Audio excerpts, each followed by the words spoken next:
La Présidente.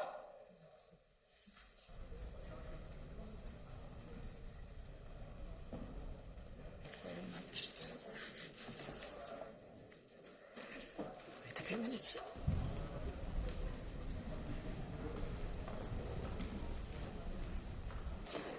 Good morning. We'll wait one more minute until the speakers enter the room. Dobro jutro, pričekat ćemo minutu dok svi govornici ne uđu. So the sitting is open.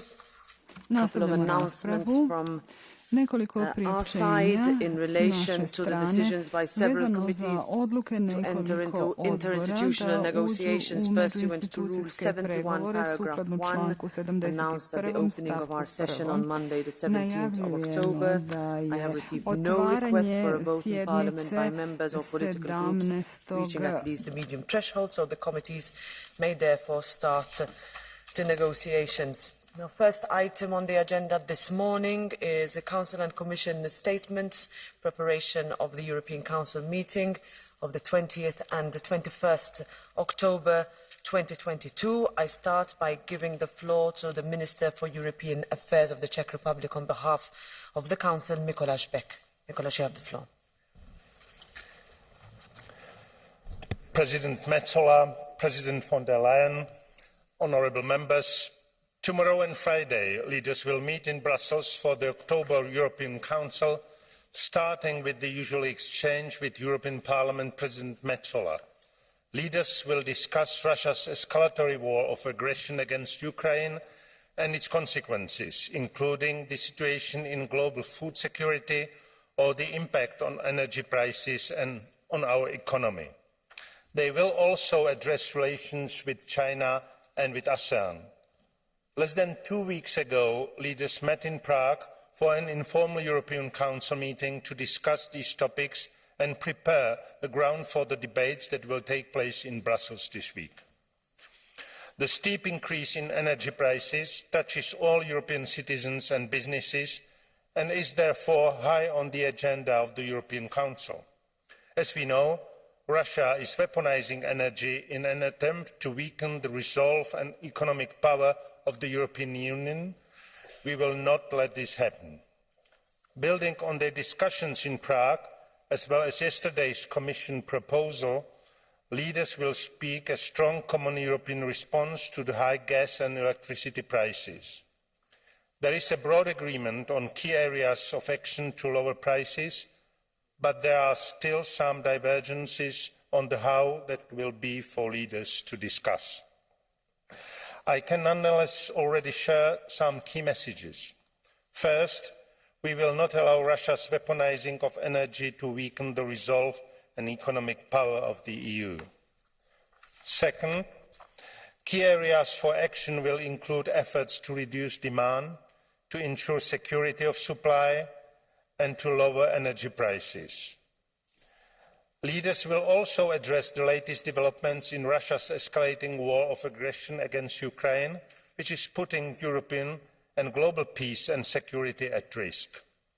This includes Russia's missile attacks against civilians and civilian infrastructure in Kiev and across Ukraine, its actions at Ukraine's Zaporizhia nuclear facility, and the illegal annexation by Russia of Ukraine's Donetsk, Luhansk, Zaporizhia and Kherson regions. Leaders will reiterate their unwavering support for Ukraine's independence, sovereignty and territorial integrity. Ukraine has the right to liberate and regain full control of all occupied territories within its internationally recognized borders. As already stated by leaders on the 30th of September, the European Council unequivocally condemns and rejects Russia's illegal annexation of Ukraine's Donetsk, Luhansk, Zaporizhia and Kherson regions. The European Council will call for Russia to immediately, completely and unconditionally withdraw all of its troops and military equipment from the entire territory of Ukraine and refrain from hybrid attacks on Ukraine. There is growing evidence of war crimes committed in Ukraine. We have also seen the continuous destruction of civilian infrastructure in the country. These are gross violations of international law. Leaders are expected to call for holding Russia to account. As you know, the European Union will stand with Ukraine for as long as it takes. It will continue to provide political, military, financial and humanitarian support to Ukraine. Leaders are expected to call for the speedy adoption of the remaining €3 billion in microfinancial assistance for Ukraine. Ahead of the conference in Berlin on the 25th of October 2022, the European Council will discuss the governance and financing of reconstruction efforts. Russia's war of aggression has sparked a global food crisis, driving up world food and fertilizers prices. The EU will continue to facilitate the export of Ukrainian agricultural products via the EU solidarity lanes and global access to agricultural products and fertilizers for the countries most in need. The European Council will also discuss recent acts of sabotage against critical infrastructure, such as those against the Nord Stream pipelines. We will meet any deliberate disruption of critical infrastructure or other hybrid actions with a united and determined response and continue to strengthen our preparedness. Rising energy prices have a big economic impact on the EU. We are committed to coordinating closely our policy responses. Our priority is to protect the most vulnerable in our societies while preserving Europe's global competitiveness and maintaining the level playing field and the integrity of the single market. Another pressing crisis is climate change. The European Council will discuss preparations for the upcoming COP27 in Sharm el-Sheikh, and leaders are expected to stress the extreme urgency of strengthening the global response to address the climate emergency in the face of increasingly intense and frequent extreme weather events. Ahead of the 15th Conference of the Parties to the Convention on Biological Diversity in Montreal, the European Council will also call for the adoption of an ambitious, comprehensive and transformative post-2020 global biodiversity framework to halt and reverse biodiversity loss. In the field of external relations, leaders are expected to have a strategic discussion on China. They will also look ahead to the upcoming EU-ASEAN commemorative summit on the 14th of December, which will be an opportunity to further deepen the EU's strategic partnership with ASEAN. Thank you for your attention.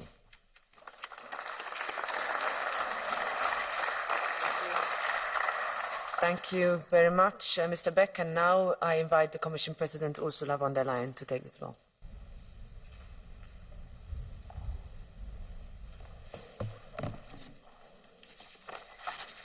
Thank you, President Metsola, dear Roberta, dear Minister Beck, honourable members. Yesterday we saw again Russia's targeted attacks against civilian infrastructure, and this is marking a new chapter in an already very cruel war. The international order is very clear. These are war crimes. Targeted attacks on civilian infrastructure with the clear aim to cut off men, women, children of water, electricity and heating with the winter coming. These are acts of pure terror, and we have to call it as such. This is a moment to stay the course, and we will back Ukraine for as long as it takes. And we will protect Europeans from the other war that Putin is waging. This is his war on our energy. I know that Europeans are concerned about inflation, concerned about their energy bills, concerned about the winter. The best response to Putin's gas blackmail is European solidarity and European unity. And in this spirit, the Commission agreed yesterday on a strong legislative framework to address the energy crisis. So let me outline the main points to you. The first one is as logic as important.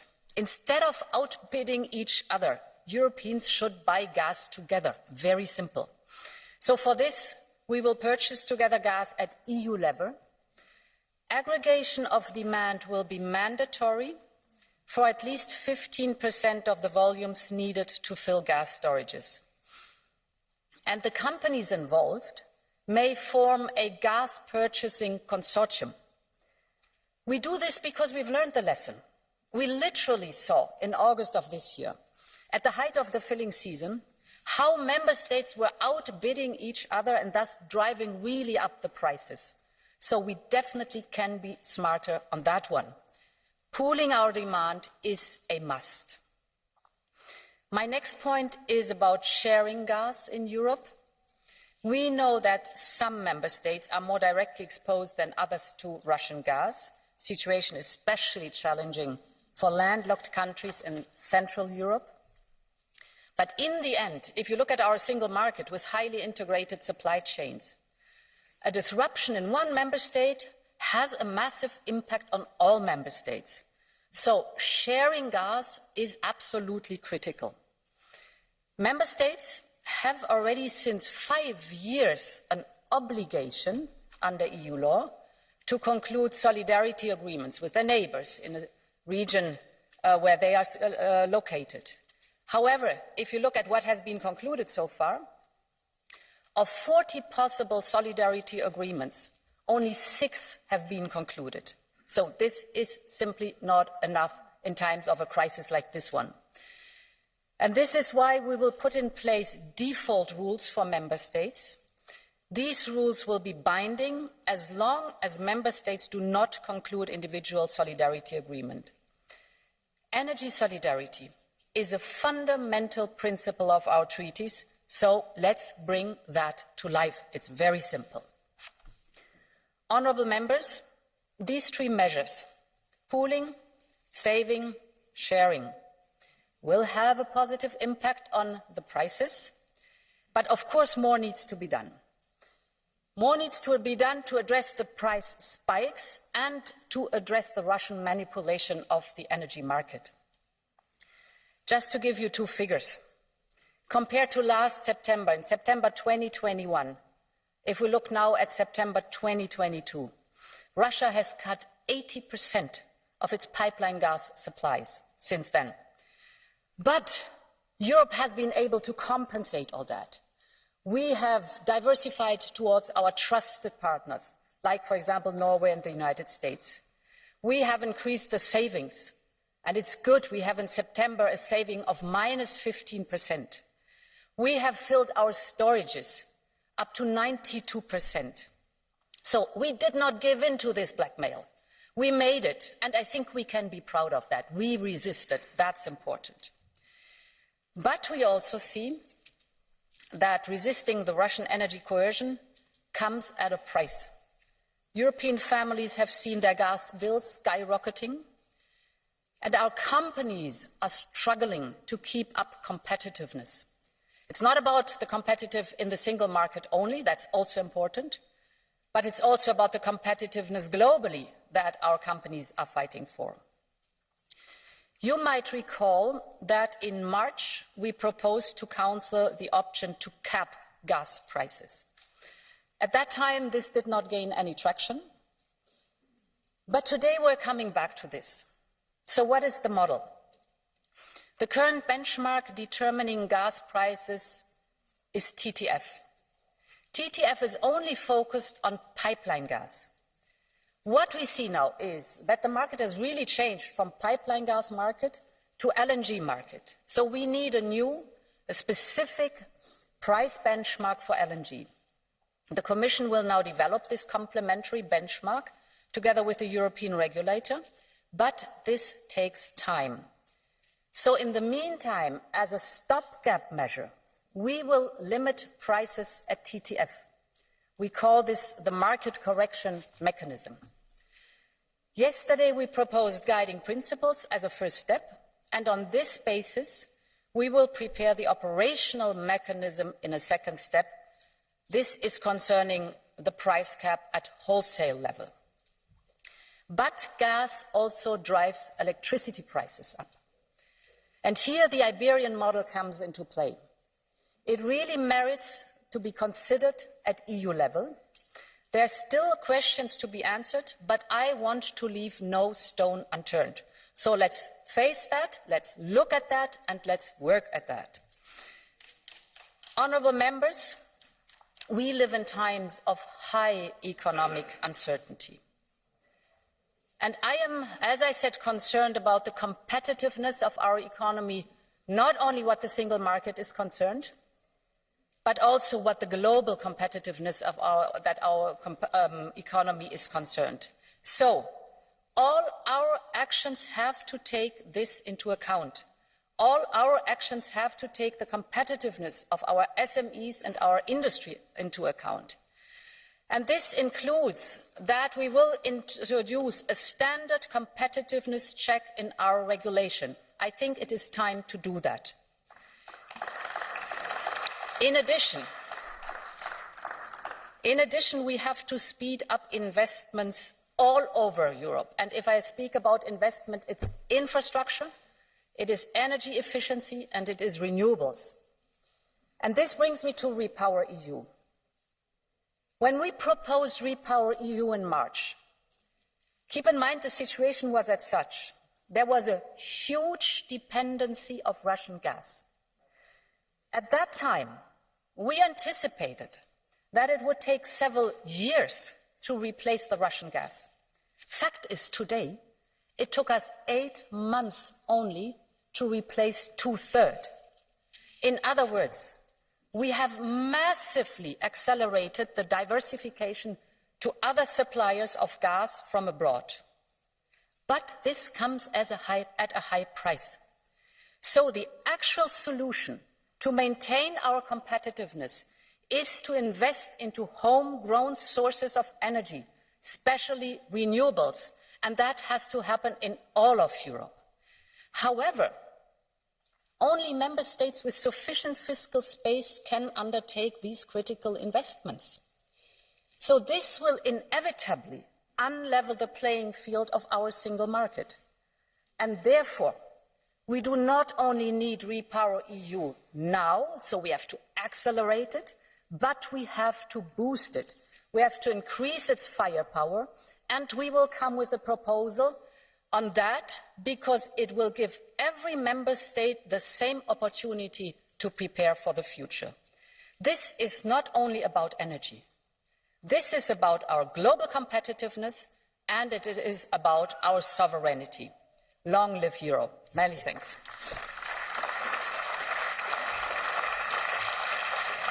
Thank you very much. Commission President, I give the floor now to the group leaders, starting with the leader of the EPP group, Manfred Weber. President Metsola, President von der Leyen, Mr. Beck. On Monday morning, Russia attacked Kiev again with nearly 30 drones, killing innocents, including a pregnant woman. This happened only days after Putin said there would be no more massive strikes on Ukraine. Not a day goes without terrible news and lies from Putin and his regime. Having all victims in mind, we are not getting tired in saying Putin is a war criminal, Putin must lose. And Europe will never stop supporting Ukraine, never. This message unites us. We know how to answer the military war against Ukraine. And the Ukrainian soldiers are the real heroes of today. So we have an answer to the military challenge, but let's be honest, we don't have currently a common understanding how to answer the energy war against the European Union. This week's European Council cannot anymore escape. We had a last summer, a Prague summit without conclusions, a lot of talks. Now we need solutions. And the list of challenges is obviously long. Our Commission President presented them. We have wasted already enough time. And after a summer of missed opportunities, we need now a winter of solutions, a winter of actions, and we need, first of all, a winter of solidarity. And we are CPP, we are asking for an ambitious approach. Energy was one of the founding elements of the European Union. Just think about the European coal and steel community and the European atomic energy community. For our founding fathers, de Gasperi, Schuman and Adenauer, it was crystal clear. Europe needs energy and only together we can make it. Is it easy? Was it easy for Adenauer and de Gasperi to combine coal industry? Not at all. It was historic what they did. And today, we are occupied by the details of the electricity market architecture. The French president tells us a gas connection to Spain is not necessary, and the German chancellor today is totally happy that he prolonged the work of one nuclear power plant for another 3 months. Wow, great result of the energy planning there. We risk to fail in the eyes of history, dear friends. Europe has much energy if we create a real energy union, and that's why my group is supporting the proposals from the European Commission. And I want to ask the European Socialists and Greens to help us, especially in Berlin. Remember the last big crisis, it was about COVID. Chancellor Merkel, EPP, made the proposal of a recovery plan together with other friends. She made a proposal together with the Commission to make a European procurement on vaccines. She did it the European way. And now, today, Chancellor Scholz and the German government are spending 200 billion euros without even asking and consulting the European Commission and the neighbours about the impact of this. Is this the European way? I would call it national ego trip if I see the results of this. Where is this European spirit of the Social Democrats and the Greens in Germany? We need a European answer. That is what we need. Europe needs more the Merkel approach and less the Scholz approach, if I may say it as an EPP speaker, more EPP and less socialists. And dear colleagues, let me also mention another undiscussed crisis in front of us. Europe again is challenged by migration. The Balkan route is open again. Until September 2022, Frontex averted more than 200,000 illegal entries in the territory of the European Union, half of them on the Western Balkan route. This is the highest figure since 2016, and we all know what happened in 2015 and 16. We must strengthen Frontex. The officers on the ground must know that we count on them, we support them, and we have to deliver on the legislative files. The Czech presidency, imagine for a second, the Czech presidency, after years of waiting for the Council, is now ready to start a trialogue. Council is ready for the trialogue on Eurodac, on other files, on the legislative thing, and we as Parliament are not capable to deliver for the moment. Due to, I must say, the ideological behaviour of some parts of this House, that we are not ready to even agree on very technical files like Eurodac. So, dear friends, if you want to stop populism, then we have to give a legislative answer on migration, and it's now the time to do so. And finally, a third point.